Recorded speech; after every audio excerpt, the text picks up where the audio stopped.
মনের মধ্যে হাজার কষ্ট থাকলেও ঘরে যদি এরকম পুচকু একটা বাবু থাকে তো কষ্টকে কষ্ট মনে হয় না। তো সবাইকে বলবো ভিডিওটা শেষ অবধি দেখবেন।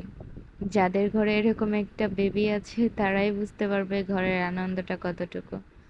তারাই একাই ১০০ ঘরটাকে মাতিয়ে রাখতে পারে। তো হ্যালো গিয়েস, কেমন আছে সবাই? আসসালামু আলাইকুম। তো এখন বাজে সকাল ১০টা। দেখেন আমার বাবুটা তার বাবার সাথে কিভাবে একদম মাথা গুঁজে পিঠের সাথে কিভাবে ঘুমিয়ে আছে। তার খিদে থাকে না, তার বাবা যদি বাসায় থাকে তার কোনো খিদে থাকে না, কোনো কিছুই দরকার নেই, শুধু বাবা যদি ঘুমিয়ে থাকে তাহলে সেও ঘুমাবে। তো সকাল সকাল আমি তিনজনের জন্য ৩টা ডিম সিদ্ধ করে নিয়েছি। আজকে সকালের নাস্তায় তেমন কিছু করিনি, শুধু ডিম দিয়ে নাস্তা করে নেব।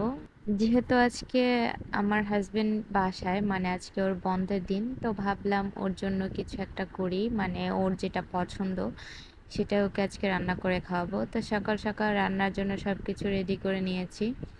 তো এখানে আমি পাতিলের মধ্যে তেল দিয়ে পেঁয়াজ দিয়ে দিয়েছি আর কিছু মশলা দিয়ে দিব এর মধ্যে। তো মশলা দিয়ে আমি পেঁয়াজটাকে সুন্দর করে ভেজে নেব, লালচে লালচে ভাব করে ভেজে নেব। তারপর এটার মধ্যে সব কিছু অ্যাড করব। তো দেখতে পাচ্ছেন আমার অলরেডি হালকা ভাজা হয়ে গেছে, এই যে দেখেন হালকা হালকা লাল হয়ে গেছে। তো বেশি ভাজবো না, তাহলে আবার এখানে পোলাওটার কালারটা একটু ডিসকালার হয়ে যাবে। তো এই পর্যায়ে আমি পোলার চাল দিয়ে দিয়েছি তেলের মধ্যে।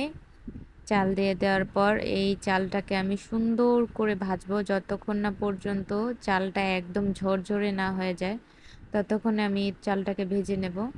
তাহলে কি হয়, পোলাওটা আর কি পানি দেওয়ার পর ভেঙে যায় না। তো এই পর্যায়ে আমি চালটা সুন্দর করে ভেজে নিয়েছি, ৫-৬ বার করে নাড়াচাড়া দিয়ে আমি ভেজে নিয়েছি। তো এখানে দেখতে পাচ্ছেন আমার চালটা ভাজা হয়ে গেছে, একদম ঝরঝরে হয়ে গেছে, গায়ে যে পানি লেগেছিল সেটা শুকিয়ে গেছে। তো আমি এখানে দেখিয়ে দিয়েছি একদম শুকিয়ে গেছে। এ পর্যায়ে আমি পরিমাণ মতো এখানে পানি অ্যাড করে দেব। তো পানি অ্যাড করে দিয়ে অল্প অল্প পানি অ্যাড করব আর আমি নেড়ে চেড়ে মিশিয়ে দেব, যেহেতু এটা একদম ঝরঝরে হয়ে গেছে। তো সেই পর্যায়ে আমি অল্প অল্প পানি অ্যাড করে মিশিয়ে মিশিয়ে তারপর পানিটা মিশিয়ে নিব। তো যাই হোক, এখানে আমি দেখতে পাচ্ছেন আমি অল্প অল্প করে পানি দিয়েছি। তো আমার যতটুকু পরিমাণে পানি লাগবে আমি দিয়ে দিব। তো এ পর্যায়ে আমি এটার মধ্যে কিছু কাঁচামরিচ অ্যাড করে আমি এখানে ঢাকনা দিয়ে ঢেকে দেব। তো আমি এখানে কাঁচামরিচ অ্যাড করে দিয়েছি আর দিয়েছি ৩টে আলু বাখারা, যেটা আমার হাজব্যান্ড খুবই পছন্দ করে।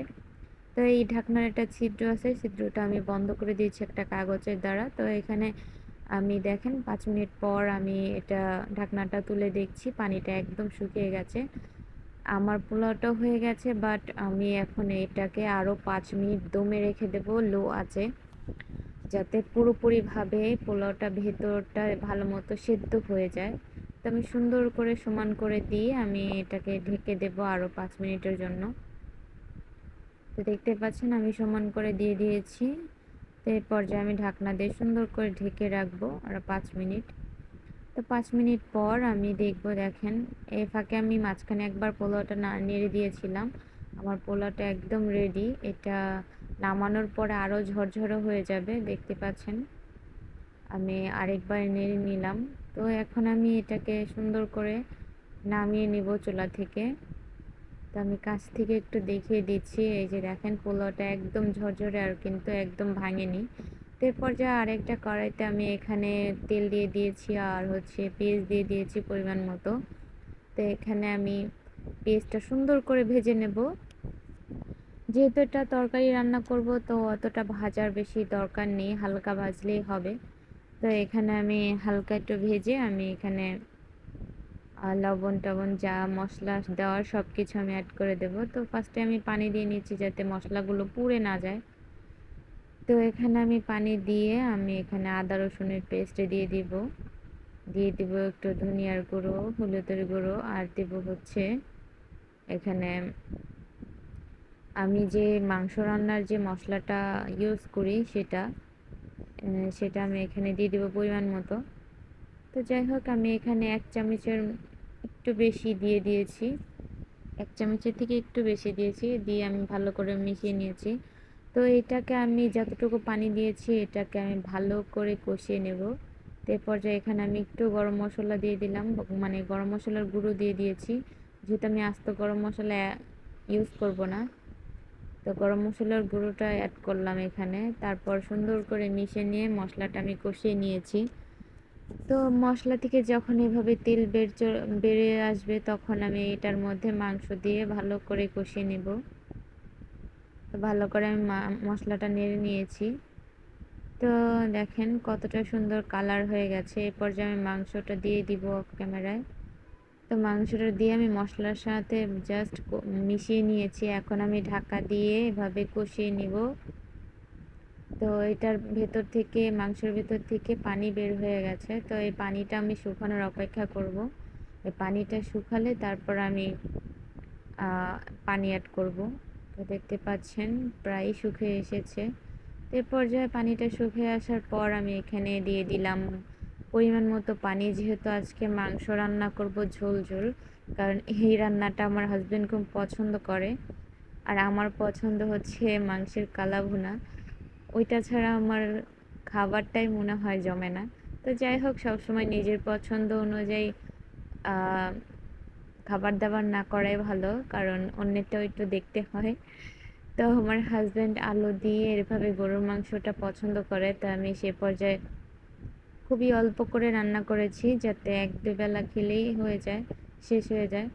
তো এখানে আমার রান্নাটা শেষ। তো এখানে আমি জিরা গুঁড়ো করে, জিরা ভেজে, আস্ত জিরা ভেজে গুঁড়ো করে দিয়ে দিয়েছি, যাতে একটা সুন্দর একটা সেন্ট চলে আসে।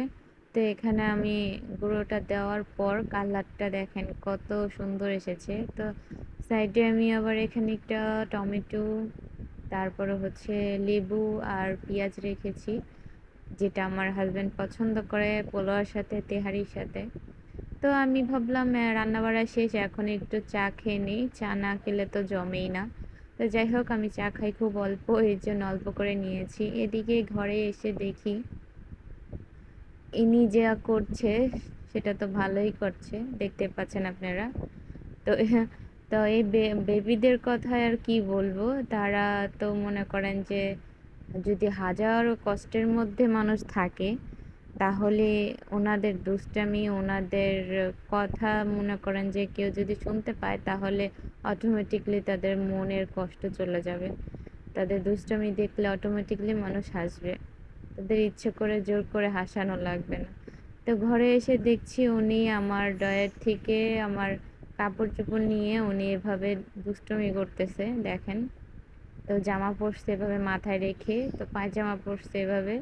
তো আমি তো এগুলো দেখে মনে করেন যে হাসতে হাসতে শেষ। তো যাই হোক, আবার দেখছি যে তার বাবার গেঞ্জি নিয়ে সে নামাজ পড়তেছে।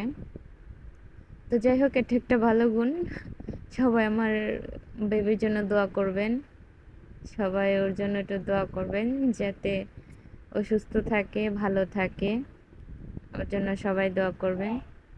আমার মানিকটা, আমার সোনা চান, আমার বাবা এইটা। তো সবাই দোয়া করবেন ওর জন্য।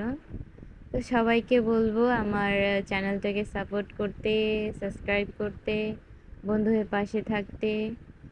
আর সবাইকে বলবো ধৈর্য ধরে ভিডিওটা শেষ অবধি দেখবেন। তো দুপুরের পর খাওয়া দাওয়ার পর একটু বাইরে নিয়েছিলাম, গেটটা খুলে জাস্ট সিঁড়িতে নিয়েছিলাম ওনাকে। উনি তো মনে করেন যে বিড়াল দেখে খুশি, বিড়ালের পাগল। তো একটু বল নিয়ে বাইরে বের হয়েছিল। তো তার মাতামাতি কে না দেখে ঠিক থাকতে পারবে, দেখেন। মনে হচ্ছে যে জেলখানা থেকে ছাড়া পেয়েছে, মানে এত আনন্দ করছে সে একটু বাইরে বের হতে পেরে। তো যাই হোক, একটু খেলা করছে। ওর খেলা দেখে আমার ছোটবেলার কথা মনে পড়ে গেল। যাই হোক, আপনারা ওর জন্য দোয়া করবেন। আর আমি বেশিরভাগই ঘরের ভিতরে ভিডিও করি, ঠিক আছে? তো সবাই আমাকে সাপোর্ট করবেন। জানি ভিডিও ভালো হয় না, তারপরও বলবো সবাই আমার বন্ধুদের পাশে থাকবেন, সাপোর্ট করবেন। আর ধৈর্য ধরে আমার ফুল ভিডিওটা দেখবেন। কিছু কিছু বাচ্চা আছে বিড়াল দেখে অনেকটা ভয় পায়, আর আমার এটা তো ভয় পায় না। তো সবাই ভালো থাকবেন, আল্লাহ হাফেজ, আসসালামু আলাইকুম।